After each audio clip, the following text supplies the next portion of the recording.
Hello friends, आपका स्वागत है आपके अपने यूट्यूब चैनल में। आज की वीडियो में हम जानेंगे एलर्जी के लक्षण, कारण, प्रकार और बचाव। एक व्यक्ति के जन्म से लेकर उसके आखिरी दिन तक उसे बहुत ही बीमारियां और समस्याएं हो सकती है। कुछ समस्याएं ऐसी होती ही जो कि दवाओं से ठीक हो जाती है, लेकिन कुछ ऐसी समस्याएं भी है जो कि दवाएं लेने पर भी ठीक नहीं होती। हाँ, लेकिन कुछ समय के लिए उस खास समस्या से राहत जरूर मिल जाती है। ठीक ऐसी ही समस्या है एलर्जी। एलर्जी एक ऐसी समस्या है जो कि एक बार किसी व्यक्ति को हो जाए तो उम्र भर उसके साथ रह सकती है। कुछ ही मामलों में व्यक्ति को एलर्जी से छुटकारा मिलता है। देखने सुनने में एलर्जी एक छोटी सी समस्या नजर आती है, लेकिन जिस व्यक्ति को होती है उससे पूछा जाए तो इसकी वजह से जान की नौबत भी आ सकती है। उदाहरण के लिए, अगर किसी व्यक्ति को किसी खास खाने की चीज से एलर्जी है और अगर उसे वो खाने के लिए दी जाए तो उससे व्यक्ति को कई शारीरिक समस्याएं होने के साथ साथ उसकी जान भी जा सकती है। आपने ऐसा किसी न किसी फिल्म में जरूर देखा होगा। वैसे अभी भी एलर्जी के बारे में लोगों को बहुत कम जानकारी है। चलिए इस विषय के बारे में कुछ खास जानने की कोशिश करते हैं। एलर्जी क्या है? What is allergy? एलर्जी शरीर की उस पदार्थ या उत्पाद के प्रति प्रतिक्रिया है जिसे वह एक हानिकारक, आक्रमणकारी के रूप में देखता है। उदाहरण के लिए, पराग, पॉलन, धूल के कण और कोई जानवर, यह सभी वह चीजें हैं जिससे हमें कोई परेशानी नहीं होती, लेकिन कुछ लोगों के इन चीजों के संपर्क में आने से व्यक्ति की प्रतिरक्षा प्रणाली प्रतिक्रिया कर सकती है, जिसकी वजह से कोई शारीरिक समस्या होना शुरू हो जाती है, जैसे धूल के कणों के संपर्क में आने से छींक आना। पदार्थ जो इन प्रतिक्रियाओं का कारण बनते हैं उन्हें एलर्जी कहा जाता है। एलर्जी आनुवांशिक भी हो सकती है, लेकिन यह व्यक्ति से दूसरे व्यक्ति से नहीं जाती। एलर्जी होने पर क्या लक्षण दिखाई देते हैं? What are the symptoms of allergy? Allergy के लक्षण इस बात पर निर्भर करते हैं कि व्यक्ति को किस चीज से एलर्जी है और साथ ही वह कैसे उसके संपर्क में आया है। अगर व्यक्ति को संभावित पदार्थ खाने में दिया जाए तो उसे पेट और सांस से जुड़ी समस्याएं हो सकती है। एलर्जी के लक्षण कितने देर तक दिखाई देते हैं ये भी इस बात पर निर्भर करता है कि व्यक्ति संभावित पदार्थ से कितने देर तक संपर्क में रहा है और साथ ही उसकी मात्रा कितनी थी।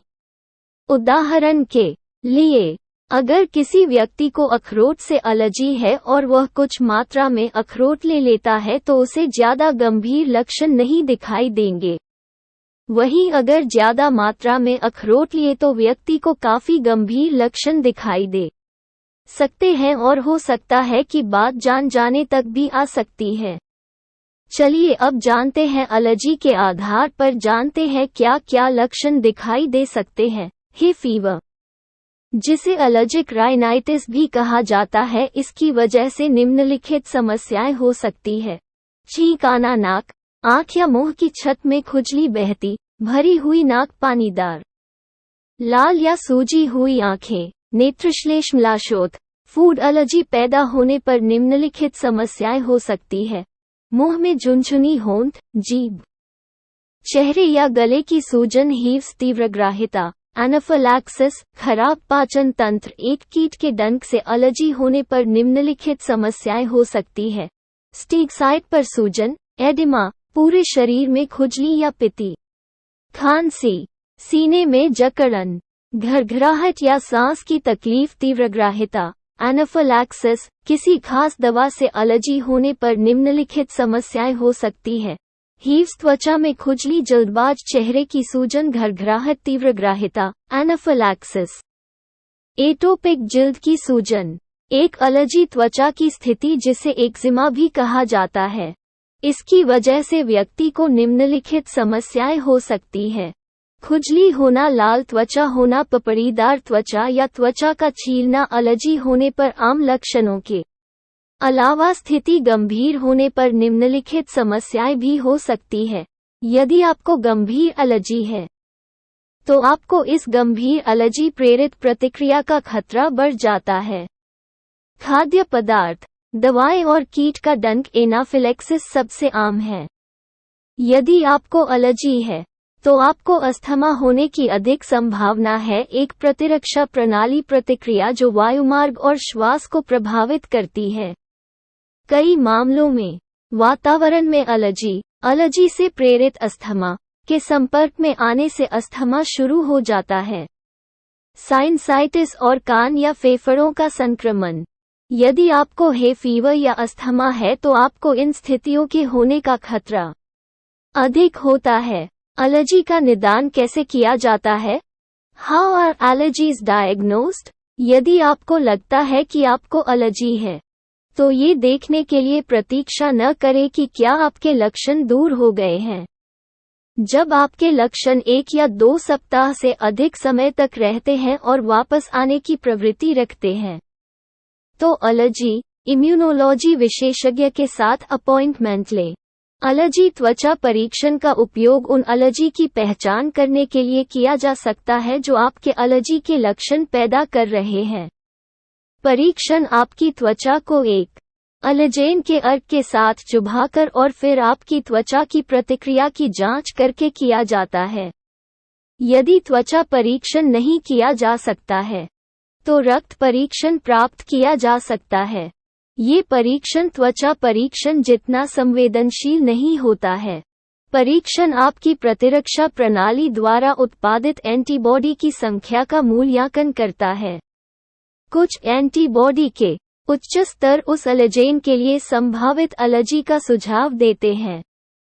एलर्जी से कैसे निवारण किया जा सकता है? How can allergies be prevented? Allergy से निवारण करने के लिए आपको निम्नलिखित बातों का ध्यान रखना चाहिए। एलर्जी के कारण की पहचान, जिससे एलर्जी है उससे बचने की कोशिश करें। उदाहरण के लिए, यदि आपको पराग से एलर्जी है तो पराग अधिक होने पर खिड़कियों और दरवाजों को बंद करके अंदर रहें।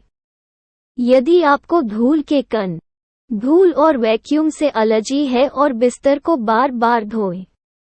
एक डायरी रखें, ये पहचानने की कोशिश करते समय कि आपके एलर्जी के लक्षण क्या कारण हैं या बिगड़ते हैं। अपनी गतिविधियों को ट्रैक करें और आप क्या खाते हैं, लक्षण कब होते हैं और क्या मदद करता है। यह आपको और आपके डॉक्टर को एलर्जी के कारण की पहचान करने में मदद कर सकता है। मेडिकल अलर्ट ब्रेसलेट पहनें यदि आपको गंभीर एलर्जी की प्रतिक्रिया हुई है तो एक मेडिकल अलर्ट ब्रेसलेट दूसरों को ये बताता है कि यदि आपको कोई प्रतिक्रिया होती है और आप संवाद करने में असमर्थ हैं तो आपको गंभीर एलर्जी है। क्या एलर्जी को हमेशा के लिए खत्म किया जा सकता है? Can allergies be eliminated forever?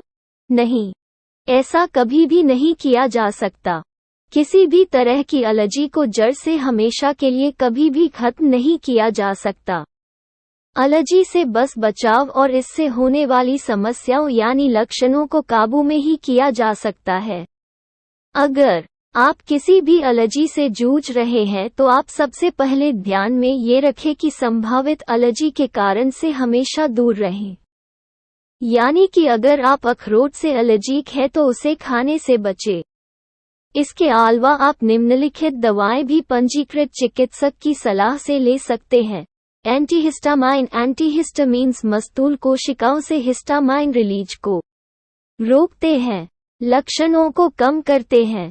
Antihistamine नाक और आंखों के स्प्रे का भी उपयोग किया जा सकता है। Intranasal corticosteroid nasal spray, intranasal corticosteroid nasal sprays (INCS) के माध्यम से गंभीर एलर्जिक राइनाइटिस के इलाज के लिए प्रभावी होते हैं जब सही तरीके से उपयोग किया जाता है। INCS की मजबूत खुराक के लिए नुस्खे की आवश्यकता हो सकती है। इसे कभी भी बिना डॉक्टर की सलाह के प्रयोग नहीं करना चाहिए। संयोजन चिकित्सा INCS और antihistamine combination therapies INCS and antihistamine का उपयोग मध्यम से गंभीर एलर्जी राइनाइटिस के इलाज के लिए किया जाता है और दोनों दवाओं के फायदे प्रदान करते हैं। मेडिकेटेड आई ड्रॉप्स कुछ मामलों में मददगार हो सकते हैं। सलाह के लिए अपने डॉक्टर या फार्मासिस्ट से पूछें।